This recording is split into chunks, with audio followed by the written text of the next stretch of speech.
The Titans are, without a doubt, one of the most important groupings in Greek mythology. They represent a time before the gods. They are the mothers and fathers of the Olympian Gods, and they're a sort of primogenitor class. And yet, we know next to nothing about several of the first generation Titans. Today, we're going to do something a little different in our study of Greek mythology. Instead of focusing in on one or a pair of deities, we are going to discuss all those male first generation Titans that we simply do not get much information on. Who are those Titans? What information do we have? And why do I still call them important to the story of Greek mythology? Let's talk about it. Before we get any further into today's episode, I just want to quickly ask that you subscribe and like if you enjoy my content. It really helps the channel out and it motivates me to make more content. Now back to your regularly scheduled programming. First, let's briefly discuss exactly what the term first generation Titan means. The first generation Titans are the sons and daughters of Gaia and Ouranos. Those are the 6 male Titans, Oceanus, Coeus, Crius, Hyperion, Iapetus, and Kronos, and the 6 female Titans called the Titanids or Titanesses, Thea, Rhea, Themis, Mnemosyne, Phoebe, and Thais. These 12 Titans are the original Titans, and are without a doubt included in the list of Titans. Beyond them, we have extra deities that are certainly not Olympians, but aren't original Titans or first generation Titans either. I personally call these deities second generation Titans, as many of them are the sons or daughters of the first generation Titans. These include deities such as Atlas, Pallas, Menoetius, Epimetheus, and so on. There will be a more comprehensive list on the screen in front of you. Some of these, such as Atlas, are prominently figured in Greek mythology, while some, like Menoetius, have little to no mention at all. So, I probably hear you asking, does this make the Olympians second generation Titans? And technically I would say yes it does. The first generation Olympians listed in front of you are the sons and daughters of Kronos and Rhea, and thus are technically second generation Titans. Of course, you will never hear them described as such, in part because they won the war and thus had the ability to decide what they wished to be called amongst themselves, and who in their right mind would go against the gods. For me, a second generation Titan really has 3 characteristics. First, they are the son or daughter of a first generation Titan. Secondly, they either fought for the Titans or at least stayed neutral. And lastly, history gives them some sort of connotation with the Titans. I should clarify that third one a little bit. We are never given any sort of indication in any of our sources that the descendants of Kronos and Rhea, i.e. the Olympians, or the descendants of Oceanus and Tethys, i.e. the river gods, are listed among the Titans, either by the humans or the gods. However, we do have sources that describe, say, Leto, daughter of Coeus and Phoebe, and Helios, son of Hyperion and Thea, as Titans. So then who am I to say that Leto and Helios are not Titans? I hope you get my point. Essentially, Titans are broken up into 2 different generations, and in this video we will be looking at the first generation. Okay, so, with that out of the way, who are the male first generation Titans we will be discussing today? That would be Coeus, Crius, Hyperion, and Iapetus. Oceanus already has his own video, link in the upper right hand corner, while Kronos will get his own sometime shortly. So then let's start with Coeus. Coeus is never specifically given his own domain. We do know that his name means questioning, or intelligence in Greek. This has led some to speculate that his domains would have had something to do with thought or intelligence. I should stress here though, we do not have any sources that definitively tell us what his domains were. We do have some sources who claim that Coeus, along with his brothers, save for Oceanus, was involved in the attack on Ouranos. Here we are told that Coeus, Hyperion, Iapetus, and Crius held up all the corners of the sky as Kronos castrated their father. This would line up well with the Near East myths of the Pillars of the Sky, which we know had some sort of influence on the early Greek religion. Because of this alternative version of Ouranos' castration, Coeus is sometimes called Polos, which translates to the North Pole. Thus we would assume that Coeus held up the northern portion of the sky. However, here we should note that the much more accepted version of this story is the version by Hesiod, which claims that only Kronos was brave enough to attack Ouranos. However, as with basically all of Greek mythology, there are numerous sources out there, and each paints a deity with a much different light, and even Hesiod seems to have changed his mind on this one. Other than this, we know that Coeus was married to his sister, Phoebe. Together, the two would give birth to 2 daughters, Leto and Asteria. Leto is the mother of Artemis and Apollo, with the father being Zeus, and will likely receive her own video. Asteria is a bit of a weird case in Greek mythology. She is described as the mother of Hecate, goddess of witchcraft. However, we are also told that she transformed herself into a bird and then an island to avoid the eye of Zeus.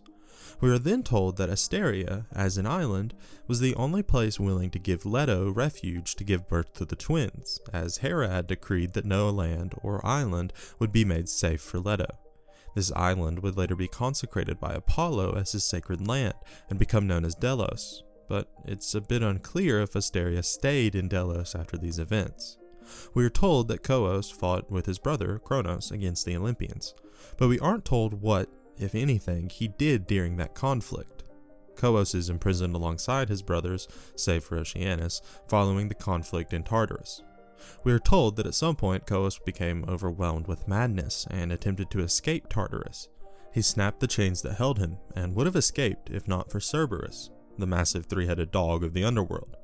And that's really all for Coeus, although this does establish a theme we will see with the rest of the male titans. They are really only important as the father of other deities. Many of the first generation male titans just serve as a sort of genealogical placeholder for deities that end up being much more important than themselves. Next up, we have Crius. Crius is again not given any domains of his own. He is probably the least detailed titan, in fact. If we look at his name, we get the ram, as in the animal. Now, this doesn't mean that Crius was, say, the god of rams, or the god of animals, or any other similar title. Instead, most of the time his name is associated with Aries, the ram of the zodiac. And so, some consider him the bringer of spring, or the god of the new year, as it was Aries that heralded spring and the start of the new year in classical Greece. According to the version of Oronus' overthrow, where more than just Cronos participated, Crius held up the southern portion of the sky, and is thus the southern pillar. Crius is married to Eurbea, a daughter of Gaea and Pontus. Eurbea is a water deity. She is the goddess of the power over the seas. She apparently was in charge of things like the wind, the rising of the constellations, and seasonal weather. Together, the two would have 3 children. The first was Asterius. Asterius is typically depicted as either the god of the stars or the god of the winds. He is the father of the 4 winds, the gods and goddesses that represent the planets, and sometimes of all the stars in the night sky.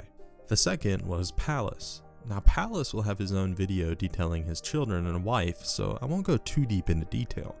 But Pallas marries Styx, and together they give birth to some quite important gods and goddesses, including Nike. He's typically seen as the Titan god of warcraft. Lastly, we have Perseus.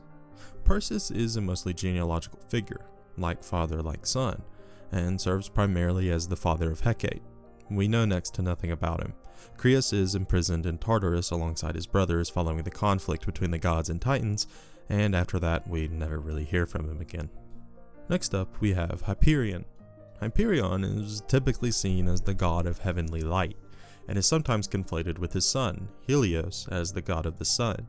His name means watcher from above, or he who goes above. Hyperion was seen as the eastern pillar that held up the sky during the assault on Oronus. He was married to, or perhaps forced his love and marriage on, Thea. Together they would have 3 children, Helios, Selene, and Eos, with Helios representing the sun, Selene the moon, and Eos the dawn. Interestingly, as several historians point out, Hyperion being the father of the 3 sky deities seems to be a deliberate choice by Greek writers. After all, the sun, moon, and the dawn had existed since before the Greeks. They'd been there for as long as they had known, so it would make sense that one of the older generations of gods would have fathered them. All 3 of these deities will also get their own video, so we will mostly skip over these for the time being. Hyperion is sometimes identified as the same person as Helios. However, most historians believe this to be false. Instead, it seems as though Hyperion actually bestowed his son with his domains, and even gave the sun itself to Helios. Remember that Hyperion is the god of heavenly light, and what is the sun if not heavenly light? Hyperion was imprisoned alongside his brothers, and we never really hear from him again. Lastly, we have Iapetus. Iapetus' name means the piercer, and is typically seen as the god of mortality. This mostly has to do with his 2 sons, Prometheus and Epimetheus, who created mankind. Iapetus is seen as the western pillar. He was married to an ocean nymph, either Clymene or Asia, depending on which source you read. With his wife, he would father Atlas, Prometheus, Epimetheus, and Meniotius. These four are perhaps the most important of all the second generation titans, and will all get their own videos. Iapetus might be the most important titan for humanity, as it was his sons who not only created mankind, but also gave us fire. And Iapetus is also imprisoned in Tartarus and is never heard from again. So, there you have it. These titans are not individually important. After all, we have nearly no record of their own actions. Instead, these titans serve as the genealogical foundation for many of the most important gods and goddesses. Helios, Apollo, Atlas, Hecate, and many more all have their roots with these four titans. So despite not having a list of flashy accomplishments or great tales written about them, their legacy lives on in the deeds and stories of their descendants. Thank you for watching. I hope you enjoyed it, and I hope you learned something. I hope this video was easy to follow.